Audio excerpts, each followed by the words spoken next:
Hi there, I'm Jeanette Lane from Simply Cards and Paper Craft, and in today's video I'm sharing some stamp layering tips using the Altenew Beautiful Heart Stamp and Die Combo. Now if you're not familiar with Altenew, they're an amazing company who produce just the most gorgeous stamps you've ever seen in your life, and their signature look is layered stamps. Lots of florals, lots of layered florals and layered leaves. And I know that when I saw these stamps the first time, any kind of layering stamps, I was a little confused because you don't know like what goes where, how do I line this up, what's going on. So I'm hoping to create a card with these stamps, but also to share some helpful tips on stamp layering, especially if you're a newbie. Here's a look at the beautiful heart stamps. So we've got some gorgeous layers here. We have 3 layers for the large flower, focal flower, and then we have 3 layers for our stamp. Now, these look a little confusing, but thankfully we have a layering guide inside. Also some great ideas for how to use your stamps, but we have a layering guide from Altenew, and these are also available on the website, on their website, sorry, if you end up losing it. So that's super helpful. And then we have the coordinating die set. So we have a 3-piece die set, which coordinates perfectly. Now let's talk about inks. You're gonna need a range of colors to begin your project, and it's helpful to have a combination of light and dark inks in one shade. So for our leaves here, we're going to use a dark shade of green and then a light shade of green. And I'm going to be using Nuvo hybrid inks, but of course you can use the Altenew brand inks or any inks that you might have in your stash.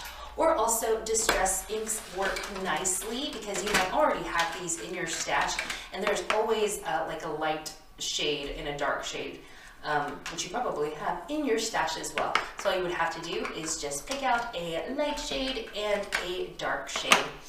And then here we have the purples. So a light shade of purple and a dark shade of purple. And this is going to allow you to get that depth in your flowers, in your arrangement that you're going to make on your card front. Now the next thing you're going to need is a stamping platform. Of course you can use a stamp block if you want. It's a little bit trickier to do stamp layering with your acrylic blocks because if you happen to not ink your stamp properly the first time around, you're going to have trouble just lining everything up. So I do recommend using a stamping platform of some sort. There's various sizes to use. I'm going to be using my Tim Holtz travel size stamping platform. And sorry, there's different brands, different sizes that you can use. I really enjoy this little itty bitty one. Now the trickiest part about this process is lining up your stamps. What do you stamp first? What ink do you use first? Use the lighter shade, the darker shade. And so what's really helpful is that Altenew has some layering guides on their website for their stamp sets so that there's no confusion. But it's pretty easy to see how these stamps line up. You have to look for a defining detail in the stamps, like a little curl in the leaves, or there's like a little tiny curl here at the end of this leaf, which kind of helps us to line up our stamps throughout. But you just have to look for a defining detail and also practice. And notice how dark it appears here on the packaging. But what I'm going to do is do the opposite. I'm going to use my lightest color for this darkest piece because that's going to be our base stamp layer. So I'm going to choose my lightest shade of green, which is Lime Burst. And again, I'm using some Nuvo hybrid inks. So I'm going to grab this. And because this has the most like stamping area, so there's a lot of detail here, it's most of the leaf, you want to make sure to use a lighter color. So start off with the lightest color. I always felt that was the easiest thing to do when layering my stamps. Alright, so I have my Lime Burst color right there. Again, that's my lightest color. I know you might want to reach for the darkest color in your stash because you see there's so much darkness here, but no, you're going to want to use the lightest color in your stash. I'm going to go over this one more time because there are some areas that were missed. And this is the great thing about using a stamp positioning tool is that you can just go back. If there's any areas that you missed, you can easily re-ink your stamp and have a perfect image every time, which is fantastic. So So next I'm grabbing this stamp here that looks like a sparse set of leaves. You're like, what is this? So that is kind of like the shadows, the dark details in our stamp. And the way that we line these up is to find a defining, something like a defining detail in your stamp. So this one is easy because it has this curl here, this little curl on the tip of my leaf. So I'm gonna make sure that, first of all, my paper is right lined up on the corner, right on this edge here on my stamp positioning platform. But also I wanna make sure that this little curl there lines up just like so. And then we maneuver the rest of the stamp to line up perfectly with our leaf. Okay, that looks good, and this might take some time. You want to take your time. You want to make sure that your details, your little defining details, are lined up. And then I'm going to grab the darkest shade of green, which is dried oregano, and I'm going to ink this up. And that's going to be our dark details in our stamp.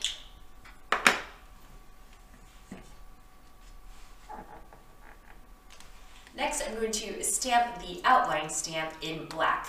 And some crafters, I've seen them do the outline second. So they'll do this one first, the base stamp first, and then this outline. And then they'll do the last little details to help them line up, because this is the least detailed stamp. So if you want to try it that way, that will that can help you as well. I just like to do it in order. I don't know why. It just makes more sense in my head, kind of keep a flow, a consistent flow and whatnot. So what I'm going to do is line this up. I'm using that defining curl on the end of my leaf once more, and then maneuvering the rest of the stamp, lining it up with my image. So again, let me make sure my paper has not shifted. That's good, and we can close that. And again, make sure my paper has not shifted. And I'm just using a black shadow, which is a Nuvo Hybrid ink pad, and this is the large size.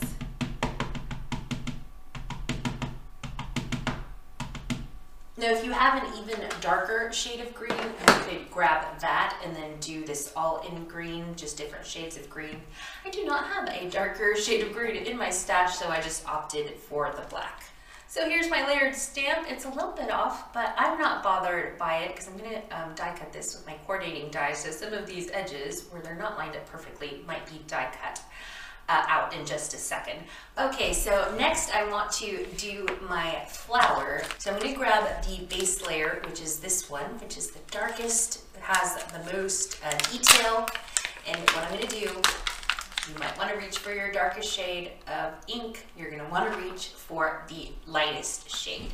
So for me, that is Spring Heather. So we're just going to line that up there. And then ink this up with our Spring Heather color, which is our lightest shade of purple that we're using. Next, I'm grabbing my second layer and I'm lining this up. This is the stamp with the least amount of detail, and that's going to be the stamp that we use with our darkest shade.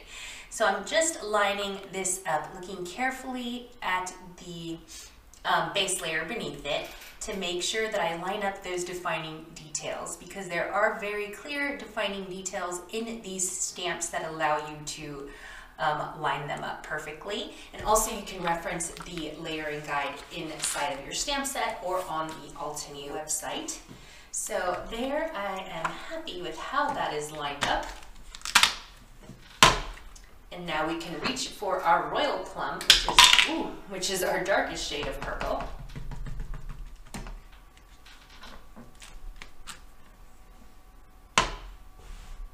And there you can see, you can start to see the flower kind of pop off of the page because our layering, our lining up is really good.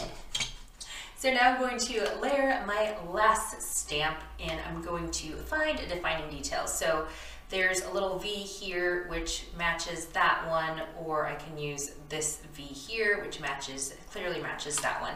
So I'm gonna go with this one up here. So there we go. Gonna line that up and then kind of hold it in place and then maneuver the rest of my stamp, holding that V in place right there. I think that looks good. Lift up my hand carefully, make sure my paper is lined up. And now I can close my stamping platform, ink this up with my black shadow. Hybrid ink in black shadow.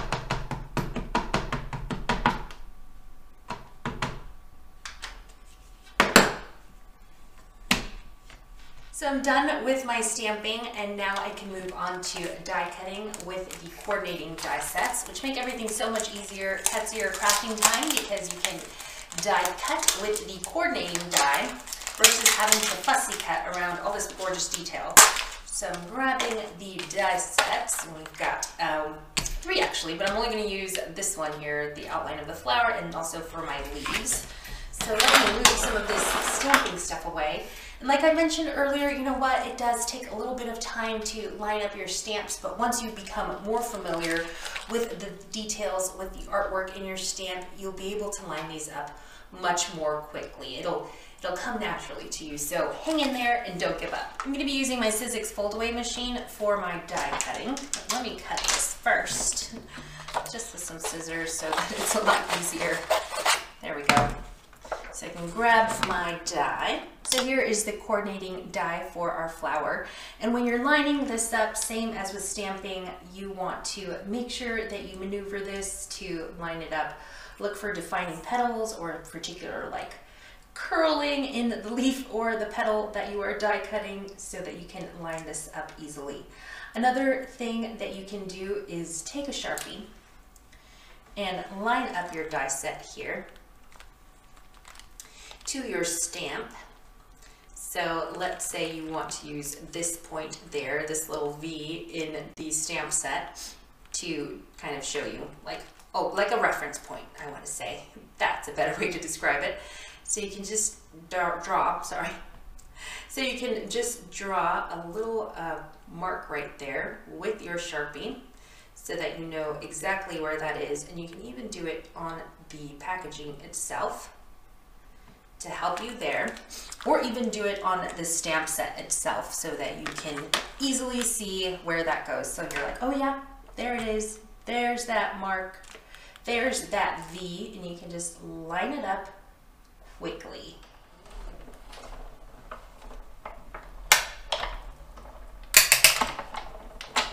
So here's a piece of cardstock, which I've trimmed to 4.5 inches by 5.5 inches.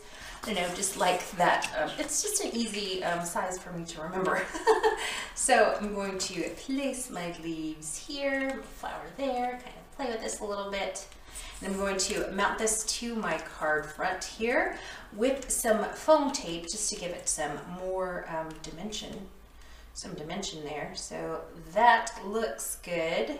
So what I'm going to do is I'm going to glue the leaves flat and then put some foam tape on my leaf so that it really pops. Not my leaf, sorry, my flower, so that it really pops.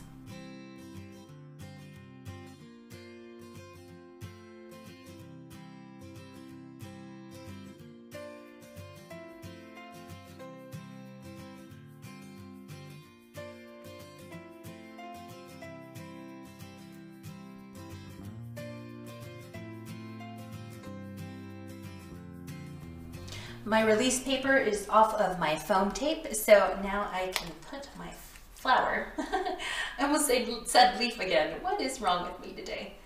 All right, so that looks good there. Nice, and now I can add my sentiment. And we have this sentiment here. Of course, with our stamp set, it says you have the most beautiful heart, which I think is so sweet. So I'm gonna take this piece of cardstock here. I'm not gonna use my stamp positioning tool for that. I'll just use my regular acrylic block. So I'm just gonna line that up, and I'm gonna be using my Nuvo Hybrid ink in black shadow. I'm gonna stamp on this corner here so that I only have to trim off, because I'm gonna trim this. I want it like on a strip. So if I stamp it on this corner here, then all I have to do is trim this side and this side. And for my sentiment, I'm also going to use some foam tape because I really want it to pop off the page as well. So just trimming a strip there of my foam tape, and we're going to go with the sentiment down here at the bottom. And now I wanted to add some pearls, some purple pearls, for, I don't know, just an extra little touch, some pizzazz to my card. So I'm just going to sprinkle these throughout. So now all I have to do is mount this card front to my card base, which is just a piece of folded and trimmed, scored, folded and trimmed cardstock. Gives us a nice little mat around our card front here.